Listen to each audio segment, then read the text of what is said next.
Hey, whores. When you hear me before the ads, that's usually not a good sign. Got some not great news. Megan and I broke up on Sunday night. Something that was a long time coming. It was mutual, amicable. It seems like we were both feeling some very similar things separately, and for the first time, we really let that air out. Things had gotten kind of platonic over the last several months. The intimacy, the romance, as she put it, the butterflies. Haven't really been there for a minute.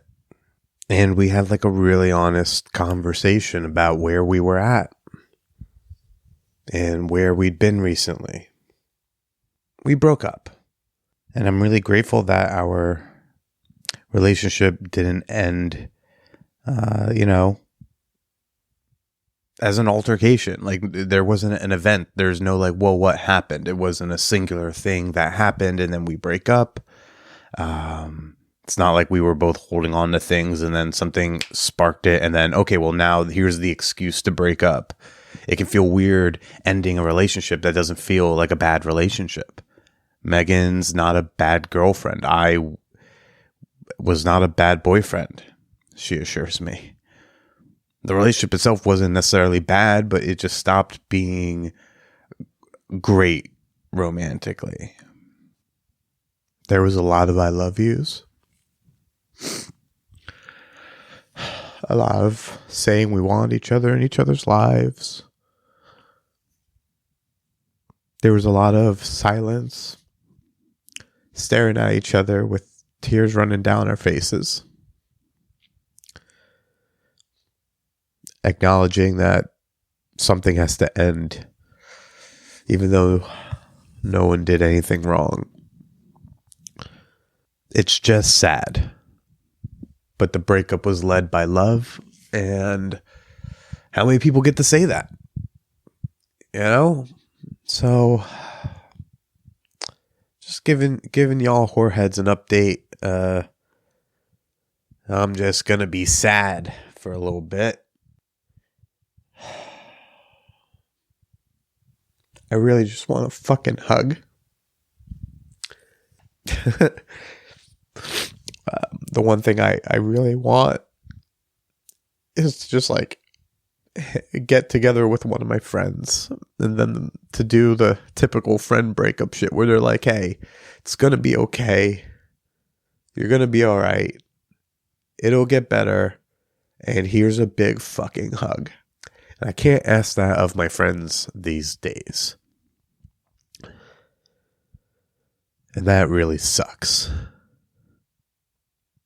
I know things will be all right sooner than I expect, and I know this is what I thought needed to happen anyway, but still sad.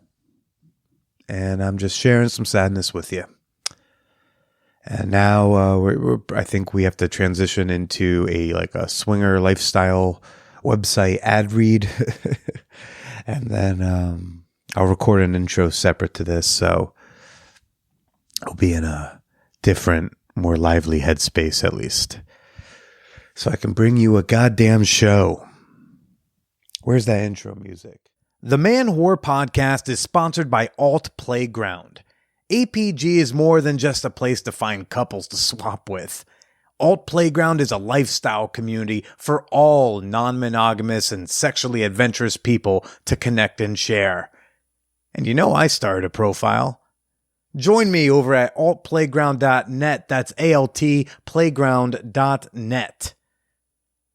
It's the vibrator that has no equal. And now, Motor Bunny offers their thrusting sex machine, the Motor Bunny Buck. Enjoy a fan whore discount at manwhorepod.com/motorbunny or use promo code manwhore at checkout.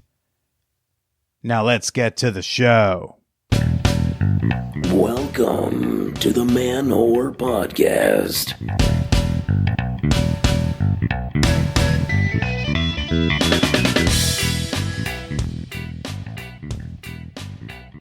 Whoa, look, guys, I'm okay. It's the next day, and I'm already feeling kind of numb, which I think is an improvement in breakups, right? This is Billy Presida. I'm now single. This is the Man Whore Podcast. Hi, hello. Wow, even without the breakup message, there was, some shit happened since I last talked to everybody. It's Chinatown, Jake. I finally learned what that meant. I've tried to finish the movie Chinatown 7 times. I always fall asleep somehow. I never was like, oh, this is bad, I'm going to go to sleep. I just always fall asleep. And then I finally finished the film over the weekend. And I was like, oh no, that describes how I'm supposed to feel about all this. Like, can't really do much about it. Keep your head above water, Jake. This week on the podcast, everybody, Jessie Sage, fellow podcaster, the co-founder and managing editor of Peep Show Media. She's also a professional hottie on the internet. We'll talk about her in a little bit. But first, folks, do you like hearing me on this podcast? Oh, then you'll love hearing me on other podcasts. And most recently, I was on a show called Love About Town. You can listen to that podcast wherever you listen to me. We talked a lot about glory holes, and I think I helped one of the co-hosts begin the planning for her first ever spit roast. She had some questions. I think I helped out. I'm hoping she's double stuffed by the end of the season. Go you, Kenise. And so go check that out. It's pretty fun. And you know what else is fun? Winning free money, which you can do. Oh yeah, I'm giving away a free $100 Amazon gift card or a $100 gift card to the local business of your choosing. I'm giving out $100 to one random fan at the end of the month. All you have to do is share the podcast on Instagram and tag me, your boy, at Billy is Presida. Share it, tag me in it, you're in. If you have like a private profile where I won't be able to see your tag, send me a screenshot of you posting it, and that'll count too. And then at the end of January, I'm going to pick one random person. So you want $100? Share the Man Whore Podcast in your Instagram story. How about that? As a reward for getting through my droning earlier, everybody, I'm going to get to this week's guest even sooner. So we're going to do a real quick fan whore appreciation moment. I want to say thank you right now to Michelle in the UK, who is, by the way, an actual model. Yeah, howza. I just wanted to say gracias. I wanted to say spasiba.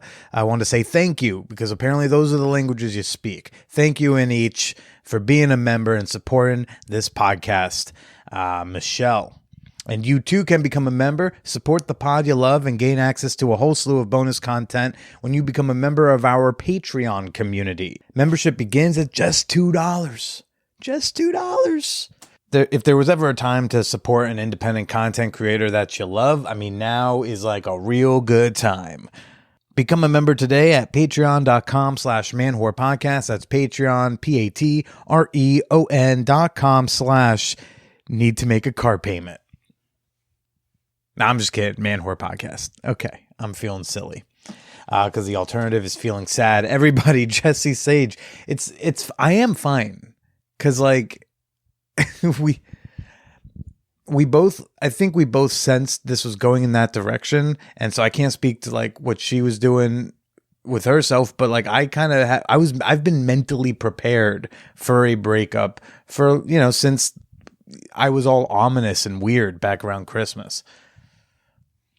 So I'm going to be okay. I just might make sad jokes on Twitter. And folks, people, if I know I'm not very funny. So I know when I say that I'm a comedian, I think sometimes y'all forget that. And so I will tweet jokes that very clearly have a structure.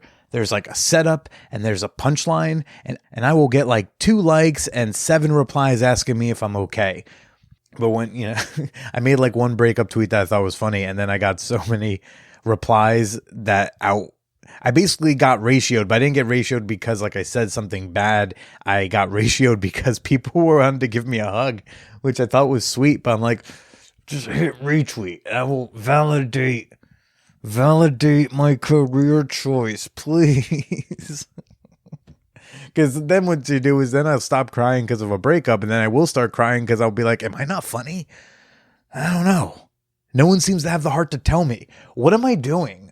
Can you see? This is why I don't record when I'm baby stoned. You take one hit, think, oh, I'll be good. I'll be fine. I will feel relaxed. And then you do what I just did. When most of you are like, come on, clown, give us the lady, please. And fine, I'll give it to you. Jessie Sage, everybody. You heard her last year on episode 302. She did a little segment about phone sex because she is a phone sex operator, among many other things. She wears many sex worker hats because she just loves to over sex work herself. She's really working on that sex work life balance, right? Okay, how many more of those can I write? She's really sex working 9 to 5. Cam, you feel it? Nope, that's not okay. Puns are unacceptable like that. Okay. Jessie Sage is the co-founder and managing editor of Peep Show Media, and they within Peep Show Media they do have the Peep Show podcast, and they like to feature news and stories from all around the sex industry. She's also a sex worker herself and writer. You might have seen her work in the Washington Post, Vice, Men's Health, Hustler, etc. Jessie Sage and I had a really great conversation catching up about sex work during quarantine. This is a great one. Really fun. Love Jessie. She's great. If you dug her, we're doing a bonus episode on Patreon that comes out tomorrow for all of my $5 and up members. But for now, let's do a little ad read and get to Jessie Sage. At some point, I'm going to feel less sad, and I'm going to want to go connect with some like-minded folks, some fellow sex-positive perverts, some swingers who like to have a good time, and maybe, start mapping out people to see once I get that sweet, sweet shot in my arm. And that's why I love that I am sponsored by altplayground.net. Yeah, the lifestyle site to go for your next non-monogamous adventure. And what I love, I never really was into the lifestyle sites before because they were primarily populated by swingers, and nothing against swingers. It's just like a different culture than I'm personally used to. And something that was really important, the thing that sold me on taking this long-term sponsorship with APG was, I talked to one of the guys in charge, and he's like, we don't want this to just be a swinger site. We want this to be a lifestyle resource, and we want to bring together all these different types of non-monogamy, the swingers, the hot wifers, the poly people, the non-monogamous slutty folks, all of that stuff. So I've got a profile over at altplayground.net, and I think you should too. Because, hey, those vaccines, they're coming soon, and as soon as they come, you're going to want to come with somebody. And I think you can find that with a membership at altplayground.net. That's altplayground.net. Now let's get to the show. We go to AVN and we go to XBiz, and so we'll do interviews there with people. But for the most part, like the whole history of our podcast, we've mostly done virtual interviews. And so it's not that much different. The only thing I think that's different is the change in the way that we've been talking my bad. Hold on. Is the change in the way that we've been talking and what we've been talking about, because the pandemic has changed our industry so much that, that I think that what people are feeling and what they're thinking and how they're working has changed a lot. But in terms of just our production, it's the same because we did the majority of our episodes virtually anyways. We have, though, the biggest change for us has been that we've transitioned into having to more or less, or to starting a magazine online, and including a lot of like articles and writing and other multimedia things. And so the podcast itself has expanded out like way beyond the podcast into a magazine. And so that's kind of been the COVID project that we've been working on. So that's been a little, it's been a little overwhelming. It's turned into an entire business. Our little podcast that we did is now a magazine, and that's a whole different thing. And you were writing, you had like a column in a paper, and you were writing for other places. Are you just like writing mostly now for your own site? No, I mean, yes, I am doing that, but what I'm doing now is like doing more editorial stuff and having other people write for us. And then I've also still been writing. I've still been writing my column. It's now syndicated out of our magazine instead of, it being at a paper. And so I switched papers in Pittsburgh. It's now like my own column, and there's a Pittsburgh paper that picks it up, and then there's also a like little online magazine in the Northeast that publishes it as well. So like that's turned into my column that Peep Show owns. So that's been kind of cool. And then I've written like a handful of articles for Hustler.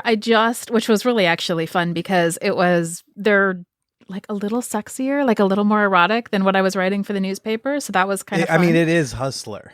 It is Hustler. So yeah. So like I wrote about the anal that we had on our wedding night in graphic detail. And I wrote about foreplay and talked a little bit about like sexy time that we got into foreplay. And then I also wrote one about camming and how to be a good cam customer, actually, how to get like what you want out of camming as a customer. So I did those projects in the last couple of months. I just came out with an article for Stoya's magazine, Zero Spaces. It came out this week. I wrote about empowerment and interviewed 5 different sex workers on whether they find sex work empowering or whether that's a dumb question. So I've been doing a lot of different writing projects. So your content creation hasn't really changed too much in terms of like productivity. Actually, it's been like I feel like COVID has created this space in a way. I mean, it's not a good thing, and I wouldn't say that there's anything great about COVID, but I do think that there's a way in which sometimes limits like foster more creativity because you have to learn to play like within bounds, and so within different sorts of bounds. And so I feel like for a lot of people, a lot of creative people, and I don't know if you've had a similar experience, have had to do things slightly differently than what they did before. And it's kind of shaken things up a little bit. And that's not a bad thing. Shaking things up isn't a bad thing. I mean, like what an age and time to finally have a glory hole in your home, right? Like that's, if there was a time, and I'm sure my audience at this point is tired of hearing about my glory hole, but like, yeah. Do you have a glory hole in your house? The time has fostered sexual creativity.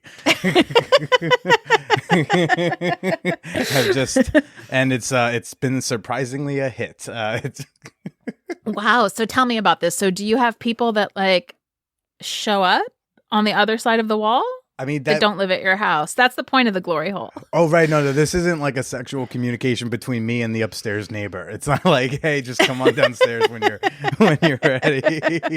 I started like I put because the New York City Department of Health, as well as other departments of health, recommended glory holes for COVID. I saw that. Yeah. And I've been putting up ads on like Reddit since August because my new apartment is just set up very nicely to have a glory hole because I have a separate entrance to the street than like upstairs at the front door. I have a long hallway until you reach the bedroom space. So like there's like a good spot to like hang it. And so mine's a curtain with a hole cut out. It's not very high tech, but I'll put ads on Reddit. So it's not actually really? And people will show up? Yeah, and they've been surprisingly all women so far. It's like really? Through one way or another, I figured that out. And that's also the surprise because I think there's been like a half dozen or so people. So you just would have assumed at one point, one guy would have tricked me and I'd have to just be like, good job. I would have assumed it would all be men. That's so interesting to me. Like, I would never answer this ad, like, in a million years. You would never go suck a stranger's dick? No? Never. Not even for content? No, because it wouldn't really fit my brand. But, like, yeah, I don't know. I know because I work on Night Flirt and lots of people call me and talk to me about, like, glory holes and things. But a lot of them are people who've, like, been part of, like, the back of the sex store like community where like there is glory holes, and so they'll like call and talk to me about those sorts of experiences. So I know it's like a subculture and that a lot of people are into it, but like I just don't I don't know. Well, I don't think I like sucking dick enough to do it, honestly. Aw.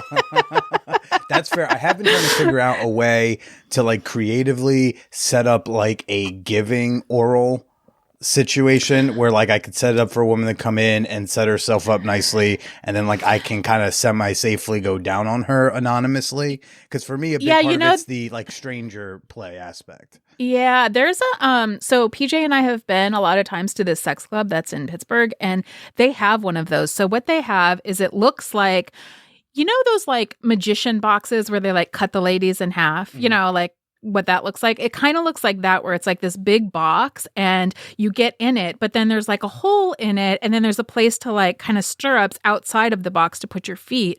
And so it's set up to be just like that. So you can't see like what's going on, and you're laying like encased inside of it. I'm thinking like I may have to, if I can set something up, like utilizing the bed space and lots of like curtains and like Chinese walls, I feel like I could rig something up. So I'm down to do it in the reverse way, because sometimes someone will like answer my ad and then they'll be like, "What? You just want to get a blowjob?" I'm like, "I don't know. You pitch me your alternative. I'm trying to stay somewhat COVID responsible here." Right? Yeah. I was like, I'm not just trying to get blown because I'm selfish. Like I'm a huge regular at Random Acts of Muff Dive. It's just, it's not that time. Yeah, right. But what I have found interesting is like there was a fan of the show who was able to utilize the glory hole so that I wouldn't know who she was. Whoa.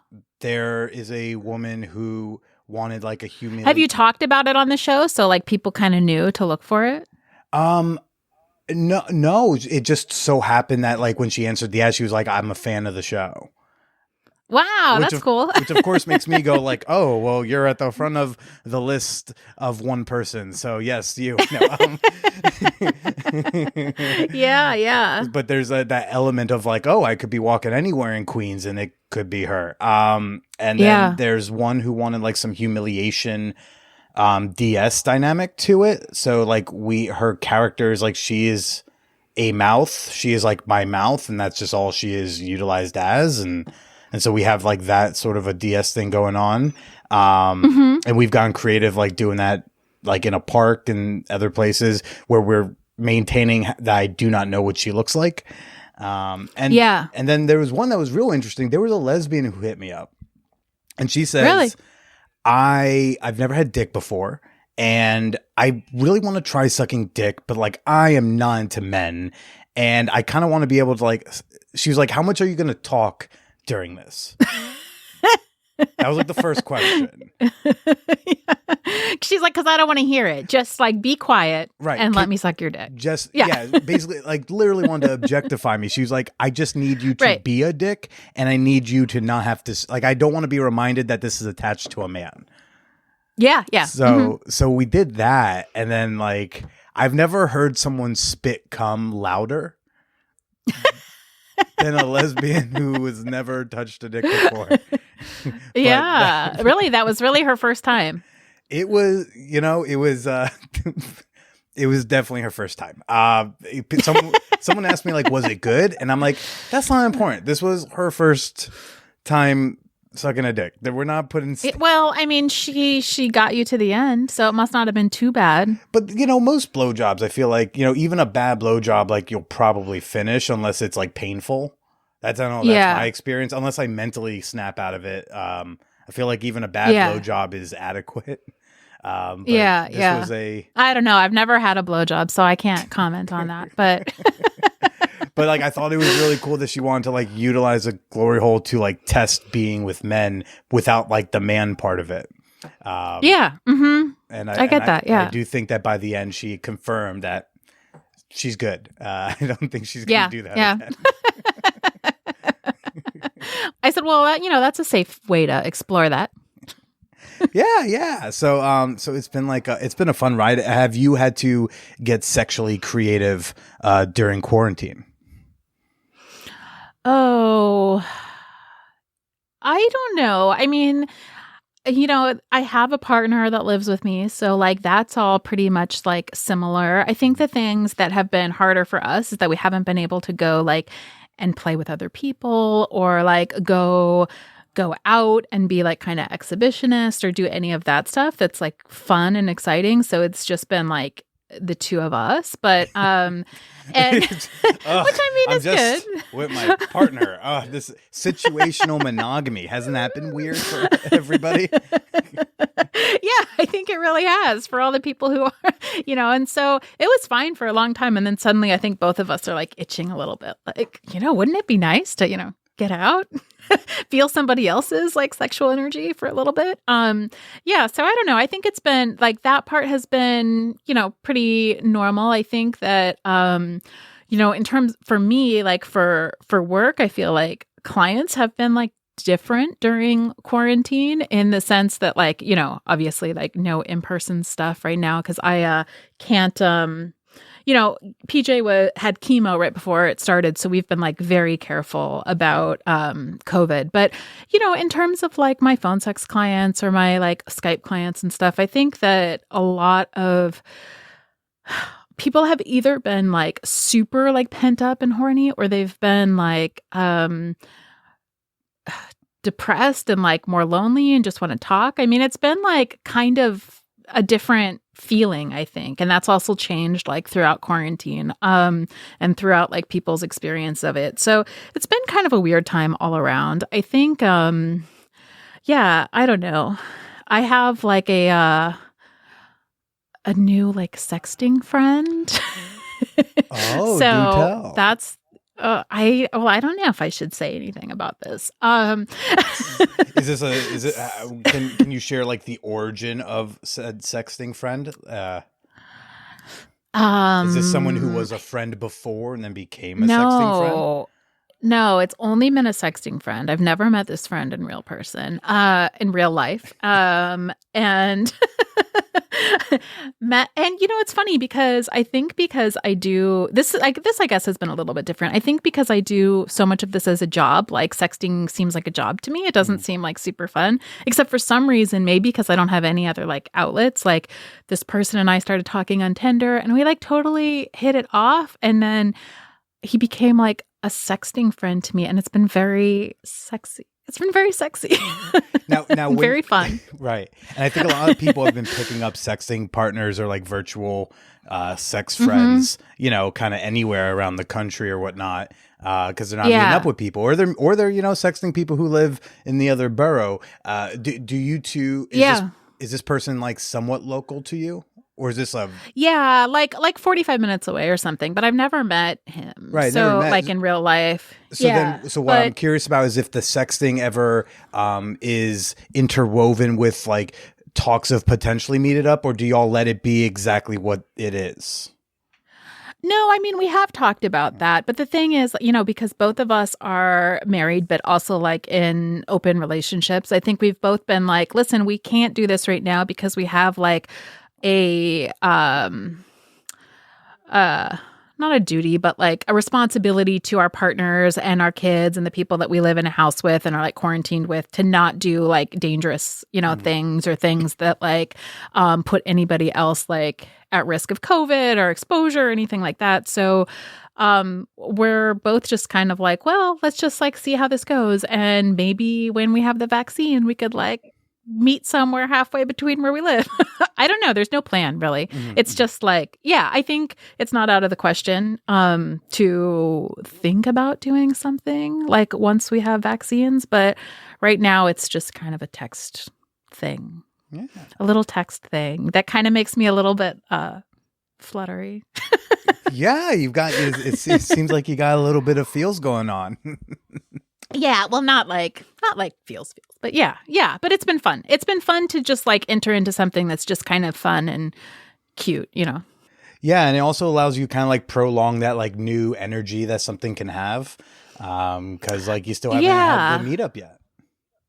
Right. Like, what if that's what if it's just flat and like no, because I've had that before, like in past relationships where like or past interactions or whatever, where it's like could be super hot and heavy online and then you meet them and you're like, like there's no chemistry there, and then it's kind of a bummer because your whole like sexting relationship is then over, because you've realized that you aren't really attracted to each other in real life. So I don't know. You're right. I think this has been kind of fun because you don't actually know. It's like the not knowing that makes it kind of fun, Now, as someone who like sexts and does phone sex and cams and such for a living, do you kind of hold your sexting partner, whether it's this person or others, do you kind of hold them to a higher standard for you to be able to enjoy it? Well, you know what? The thing that I thought was really interesting about it, because I haven't had like a sexting partner for a super long time. And I think it's because I was doing that for a living, and so it felt like work to me, and except I wasn't getting paid. So there was something that like annoyed me about it. But I think because we are in this like odd space, it suddenly like clicked in a way that it hasn't. And I think that it feels it feels different to me because it feels much more, reciprocal, maybe is a way to say it. Like there's a asymmetry to like sex worker client relationships, and there's supposed to be one, like that's not a negative thing. It's just that like you have a little bit different boundaries and you share maybe a little bit less about your personal life for safety reasons, or just for like, because it breaks up that sort of like client. There's also like a prioritization of someone's pleasure of like whose wants and needs.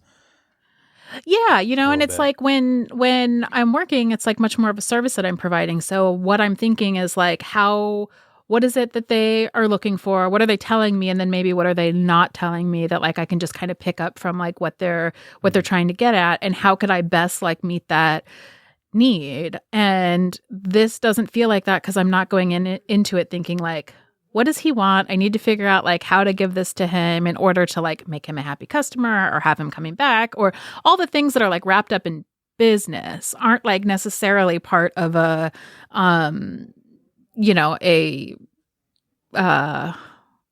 relationship that's not a transactional relationship, I guess is what I could say, and I feel like a little uncomfortable talking about this like this only because I don't want to suggest like in any way that like the relationships that sex workers have with their clients aren't real, or that like we don't have like affection for them, because but they're just different. They're not romantic. They're just different. They're different kinds of relationships. Yeah. And what can be so confusing, to really anyone on whichever side of it you're on, is that it is supposed to sometimes even mimic a romantic. It's supposed to feel or like allude to those feelings, but not be those feelings, which of course like can get so many people into so many pickles, as one might say. Yeah.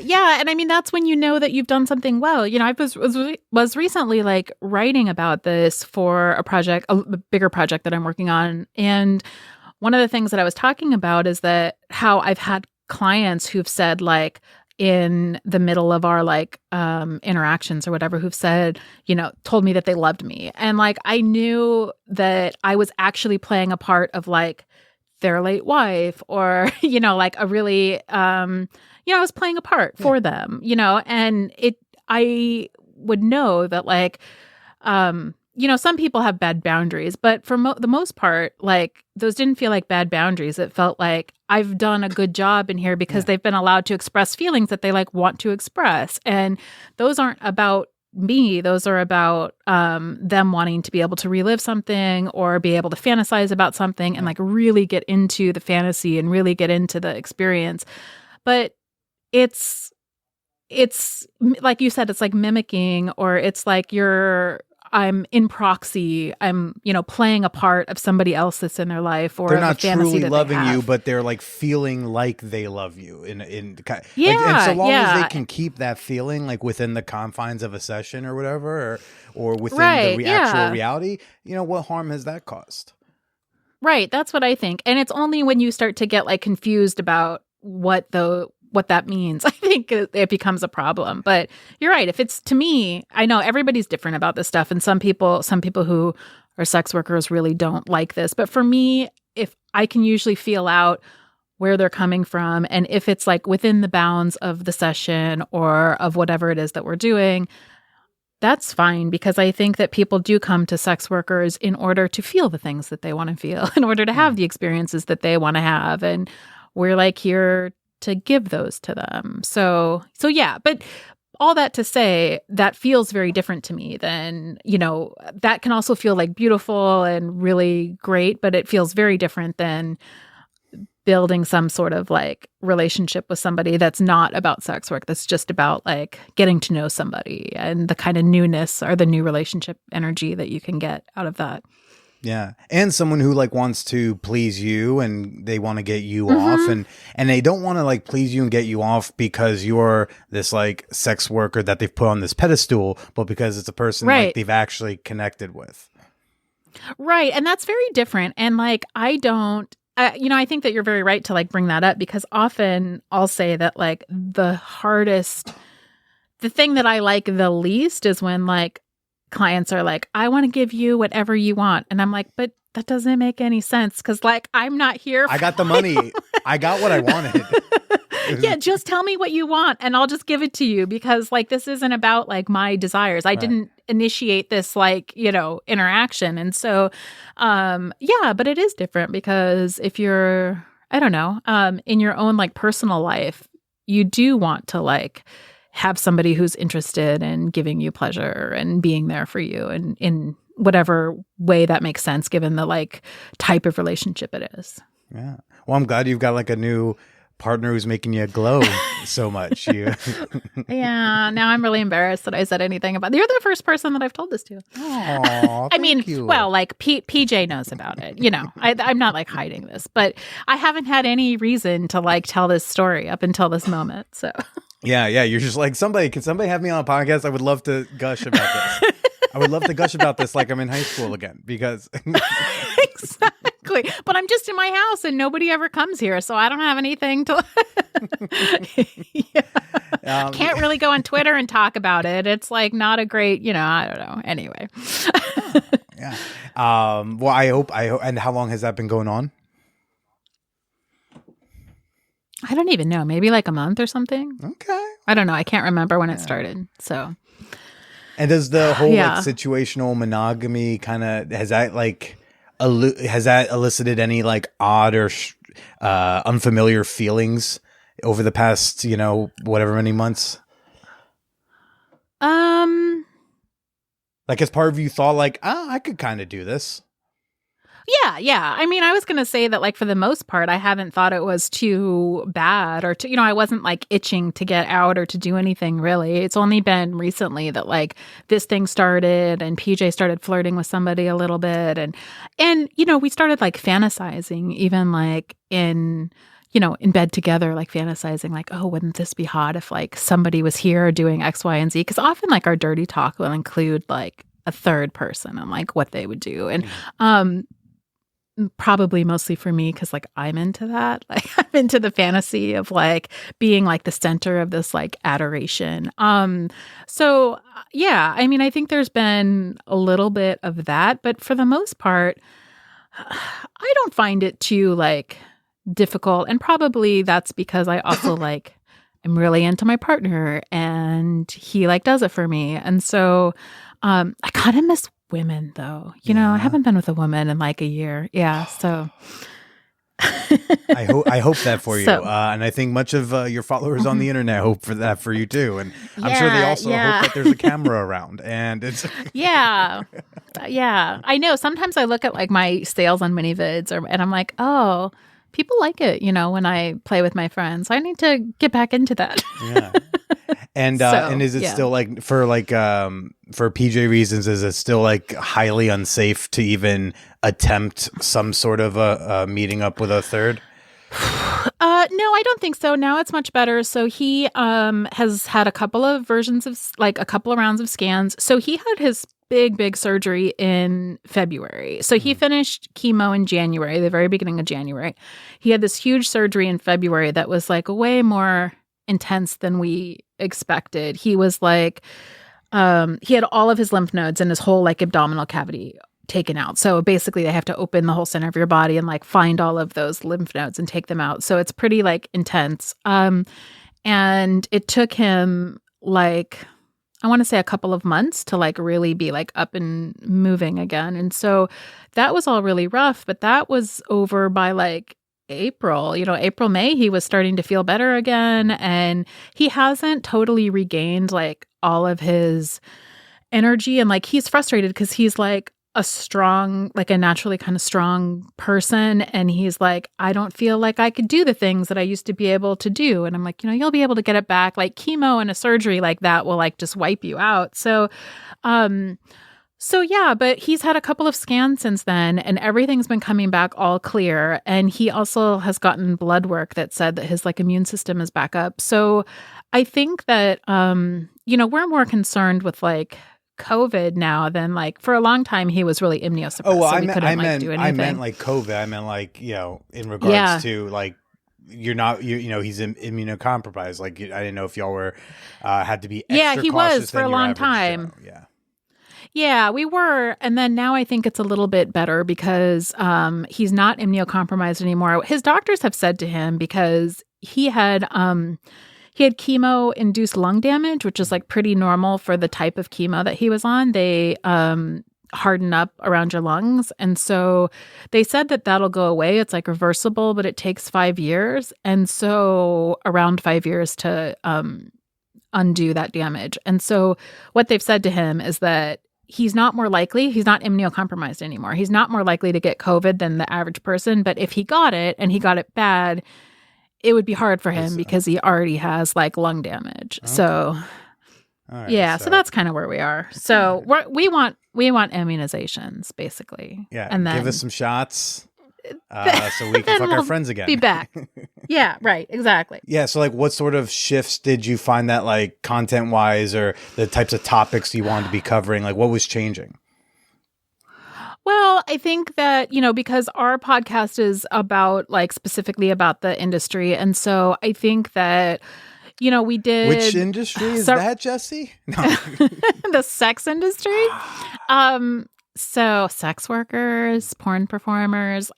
So I think that for a lot of people, we just put out today or last night a live panel that we did on self-care. So there's been more emphasis, I think, on like work-life balance, because a lot of things that we were hearing over and over again from the people that we were interviewing for the podcast is that when they're working at home and there isn't any other place to go, that what a lot of like content creators were facing was the fact that like they were just diving into like workaholism because there was nothing else to do. So when you can't go out with your friends and when you can't go out to dinner and when you're just stuck in your house, but when you talk to your clients and do Skype shows and do phone calls and create content all from your house, it's just like there is no separation. And so a lot of performers were dealing with a lot of burnout, and which was already an issue before, right? Like that was already something to be concerned about, right? But then like to just not have any way to like get out of that headspace, I think has been hard. A lot of people have been dealing with isolation because there's just not any way to get like outside of the work that you're doing. And I think that for a lot of people too, their clients were often like dumping more intense, like emotional stuff on them because a lot of people are, getting laid off from their jobs or have had sick family members or have, had people who've passed away because of COVID. And so I think that like it was interesting in a show we just had Jet Setting Jasmine on, and she was talking about the fact that like sex workers are often like first responders for mental health issues. And I think that is like really true that, sex workers are always like, you can always find a cam girl or a phone sex operator or like who will talk to you for $5 a minute and you have someone who will listen. Yeah. And you can't find with like their top off a therapist. Yeah. You can, there's no shortage of like sex workers or you could go on cam and you can talk to somebody. And so I think that like trying to figure out like how to serve the needs too of like our own population and not just our clients in order to not like burn out. That's been a topic that's been like coming up over and over again. I think that, So I think there's been that. I think there's like at the beginning, and this is kind of changing now, I think there was a ton of people who were doing more in-person services that were moving into the online space. And so trying to figure out like how to, a lot of people, and we talked to several people for our show and for some of the writing that I did, we're dealing with like that transition and how to make that transition. And at the same time, like culturally, OnlyFans was blowing up. And so for me personally, like I did so many press interviews because suddenly there was so much spotlight on like sex workers and what sex workers were doing and what sex workers were doing with the pandemic and how we were all surviving. And so I think that a lot of the conversation moved from just like, how are we doing our jobs and what's the best way to do that? Or what's the best way to market? Or what do we like about our jobs? To like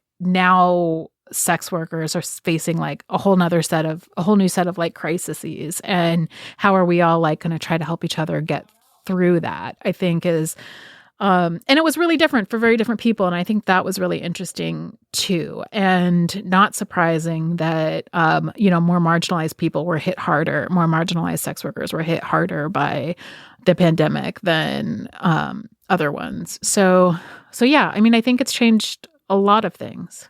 And did you experience some burnout? A little too much sex work for you at any given time? I think that I'm really lucky because I've set up this kind of like diversified career. So, I mean, I think I'm a bit of a workaholic anyway, so that's always the case. But I think I'm kind of lucky because when I burn out of like client interactions, then I'll make some content. And when I burn out of that and don't have any ideas, then I'll write an article. And when I burn out of writing, then I'll edit my podcast, So I have everything is like coherent and it's all like together under one brand, but I think that they're very different sorts of things. So podcast editing and interviewing is different than writing, is different than like content creation, is different than like one-on-one client interaction. You can jump around to a lot of things and all those things do happen to make you money, but you don't have to, focus on any one for too long if you don't want to. Yeah. And I've often thought, if I just gave up the podcast and gave up writing, I'd make more money because those make less money than like sex work, So I should just do like straight sex work and then I'll be like in a better financial position. And that's true, except that like I can't really do that as the person that I am. I like doing all of the other things and it makes it more interesting to me and it keeps me like engaged. So my, I think my sex work output, or I don't know how you want to say this, like I don't really like to put this in terms like that, but is lower than than it would be, but I get to do a lot of like varied things. And PJ's like, you could just like chill. You don't have to like take a break from work with other work. Sure. Yeah, but but do you chill? Do you need to get like a non-work break time? Does PJ really have to kind of put the foot down and be like, you need to go have a bath? Or does it really calm you? He's like, I think I have I'm all kinds of confessionals today. I think I have a work problem. Mm-hmm. I think I work too much, and you did just say that you take a break from work by doing other work. So I know, yeah, it does sound like it.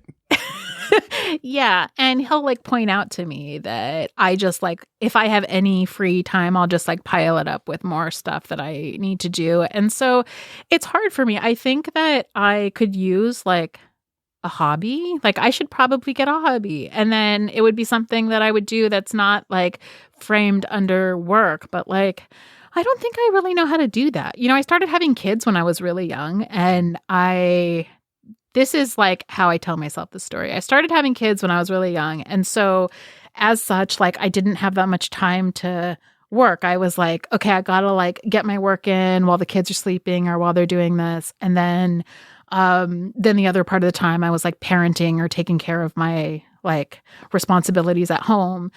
And so it just meant that like I didn't develop a lot. I like was concerned about making sure that I kept a career running. So I was always like, do work when you can, do work when you can, do work when you can. And then, you do that for like 18 years. And then suddenly you're like, wait, but now I know how to work and be a mom, and that's like what I do.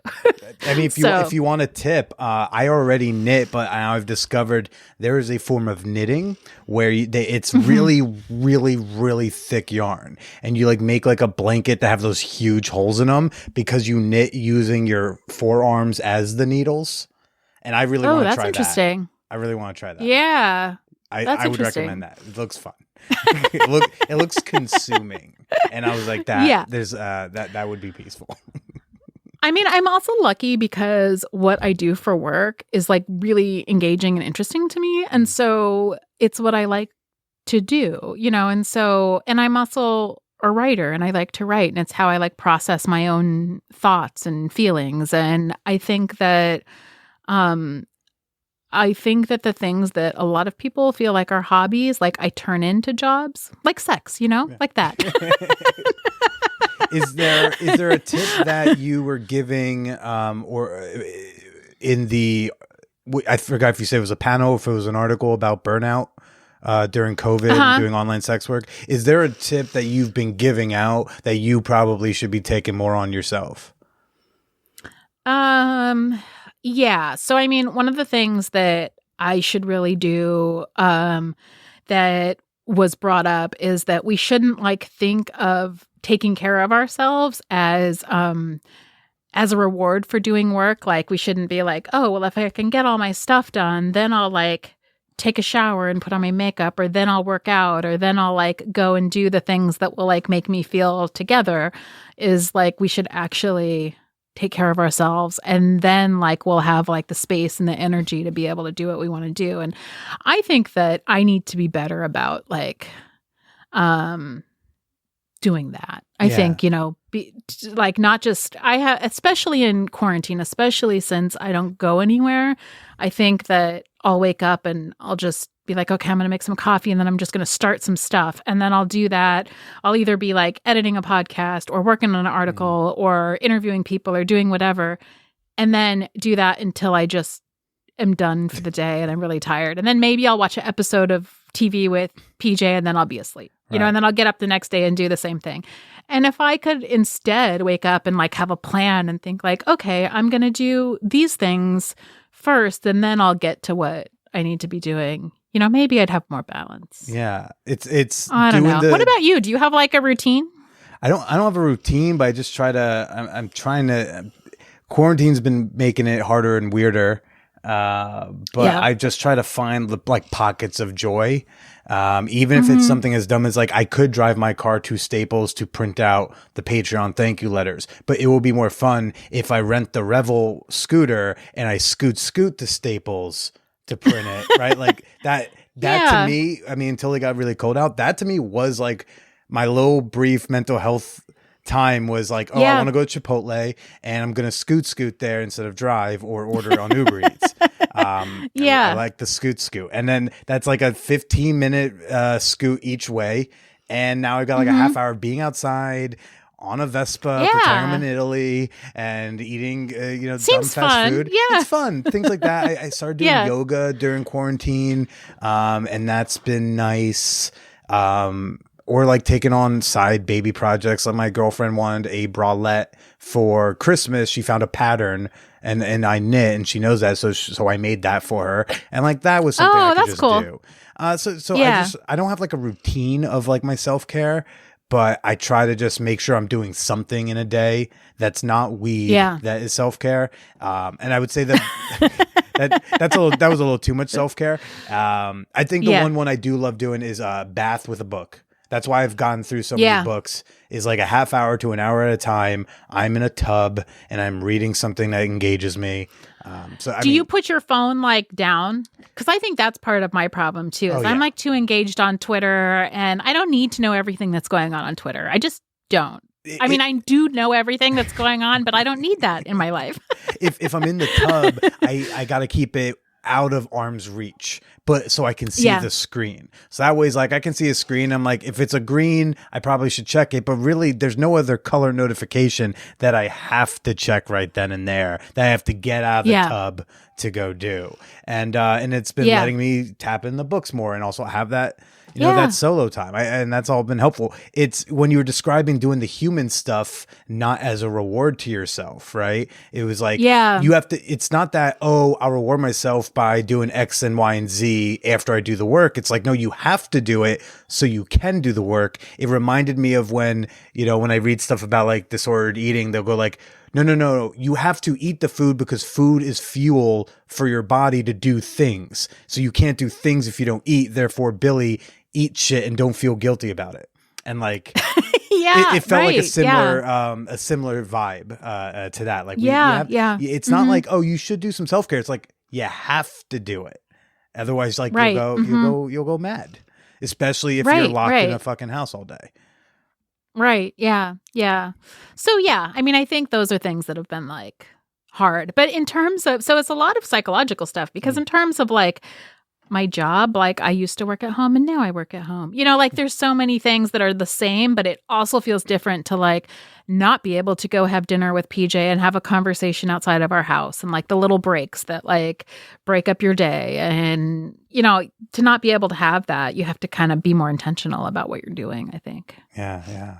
And how have you been as a very loud, powerful member of the sex worker community? How have you been seeing that community handle quarantine? Because it's been a time for so many reasons. Yeah, it has been a time for so many reasons. It's been really hard. I mean, and it didn't get any better when Visa MasterCard pulled out of Pornhub. That was a huge blow to the community. And, you know, dealing with, you know, issue after issue of like how we're going to continue to like sustain ourselves in this industry while there's so many things working against us. I think that that's been hard. There's always been there's always been a lot of fragmentation within the sex work community. And I feel like there's, I always want there to be like, and this I think is something that I really strive for at Peep Show and that PJ and I have been pretty intentional about trying to create is like to move beyond like those sort of like artificial boundaries between these type of sex workers and these type of sex workers and these type of sex workers, because I think those are artificial boundaries. I think that they're very fluid and porous and people move in and out of different types of work regardless of what they're like advertising as what, you know, as their brand or their persona. And I think that, you know, and I think that we all need each other. I mean, there's sex workers need to stand up for other sex workers and for each other. And one of the things that I have seen has been like a lot of support for people who are struggling in different ways. I mean, there's kind of a joke that like the same $20 keeps getting like cash apped around in circles, you know, but I think it has, you know, and I've seen that. The mutual aid stuff like really seems to have risen and been like super shared during this time more than I'm used to seeing. It used to be a GoFundMe every once in a while, but now it's like regularly and in good ways. Just like either here's a really specific person who's, you know, was an in-person who was like an escort and is really struggling, or, you know, here's a mutual aid fund for like all the sex workers in Detroit or, you know, wherever. Right. That's been pretty cool to see. I think that's been cool too. And I think that there has been efforts to kind of reach across the divides and try to, you know, hold up the people in our community. And so I think that that's been good. And I've also seen though that people are like really struggling, and I think a lot of people come into sex work because they have because conventional employment is like not accessible to them for whatever reason, you know, and a lot of those have to do with like disabilities or mental health issues or caretaking responsibilities. You know, the flexibility of sex work opens up space for a lot of people and who are marginalized in other ways. And I think that the pandemic is disproportionately impacting people who are more marginalized. So I think that and a lot of sex workers are falling into those like categories. So I think a lot of people are struggling, but I feel like there's an effort kind of across the board to try to like keep everyone going as much as they can, you know. And I feel like we've gotten a lot of support for our Peep Show efforts and projects from other people within the community. Like all of our advertisers, for example, are like people who are working in like porn or other parts of the sex work industry. And I think that and, you know, they're advertising with us because they want to see sex worker stories coming out of like from sex workers themselves. And so I don't know. I think that there's been a lot of creativity. I've seen a lot of people try to figure out like how to make things work for themselves, like online. I've seen a lot of people try to reconceptualize how they're going to shoot content, for example, or reconceptualize like how they're going to interact with their clients if they don't want to do in-person services, or how they're going to collaborate with other people. So like I've done a couple of shoots with other models that were like Zoom shoots, you know, where we like did things together, like mutual masturbation stuff or JOIs or things like that. And so I think that that's been fun to see like people kind of stepping out of their like regular routines and trying to figure out both how to collaborate with other people and how to show other sex workers support, and then also how to keep their businesses running at a time when everything is upside down. Yeah, and it's kind of like they're trying to figure out how to adjust to the internet the same way a lot of stand-ups are trying to figure out how to do a TikTok now. Because they're just like, apparently that's where you have to do stand-up, is if you're not on a Zoom show, you post just yourself doing a stand-up joke on TikTok. Yeah, right. Yeah. Have you seen any particular like creativity with the internet and creating adult content that's stood out to you? Anything where you were like, oh, that's a really fun idea? Well, Small Hands and Joanna Angel did this like cool spooky thing that they did in their house for a whole movie. Actually, I think it was a series where they created in their house like a whole spooky scene and created like this whole movie, just the two of them in their house. And so that was kind of cool. I mean, one of our porn reviewer on Peep Show reviewed that. So I think that was neat. Jessie, before I get to plugs, let me ask, do you have like an extra 10, 15 minutes to do a little like bonus episode? Sure. Well, Jessie, thank you so much for making some time to chat with us. Where can people find you and all the work that you're doing, despite us trying to tell you to take a bath? And just like take some time for yourself, light a candle.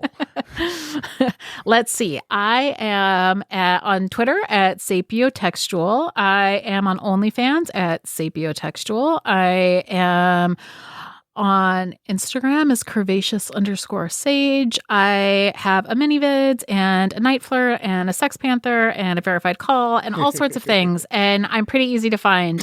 You can actually find all my links on my Twitter. That's probably the easiest place.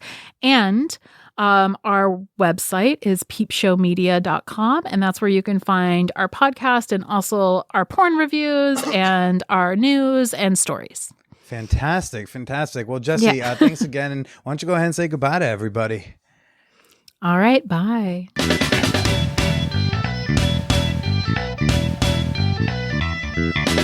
Jessie is just so fun. I remember when we recorded that segment last year when I was on my road trip. I mean, we still stayed up for another hour or two drinking whiskey and just gabbing. She is so fantastic. Definitely check out her podcast and all that they're offering over at Peep Show Media. And if you want some more with me and Jessie Sage, we discussed a bit more on the OnlyFans Gold Rush that's been going on during the Quar, and you can gain access to that bonus episode as well as over 200 other bonus episodes when you go to patreon.com/manwhorepodcast. That's Patreon, patreon.com/manwhorepodcast. Now, did something like stand out to you? Like, did you just like connect with something super hard while listening to this show? Then go connect with other listeners in our Discord server, The Champagne Room. There will be an entire channel dedicated to episode 366 over there. We can share all your comments, your questions, your queries, your reactions, your criticisms. And of course, if you want to send it to me a little bit more directly, you can always email me all things at manwhorepod@gmail.com. And if you want to, I don't want to say support me. Let's just say if you want to get to know me on more of a hoish level, go follow my free OnlyFans. It's free. What are you doing? Just want to go see some thirst traps? You want to see me be cute? Want to see me post some outlandish things I couldn't even post on Twitter? OnlyFans is the place to go. And you can do that at onlyfans.com/callmebilly. I do think it was very interesting. This morning on Fox News, I saw a guy saying something along the lines of, it's just never good to censor people. We shouldn't censor these right-wing terrorists because then it just forces them to go underground, where they can foment and real darkness and seediness can happen. So we shouldn't ban them from social media platforms. And I thought to myself, oh, Chuck, wow, that's very poignant. That's a really interesting thought. It just sounds so familiar. It's almost as if it's what I kept hearing sex workers say after Sesta Fosta about how it doesn't help sex trafficking victims. It only pushes the illegal sex trade underground, so we shouldn't ban consensual sex workers from social media platforms. No, that could never work. Keep your eyes open for the bullshit, everybody, and stay slutty.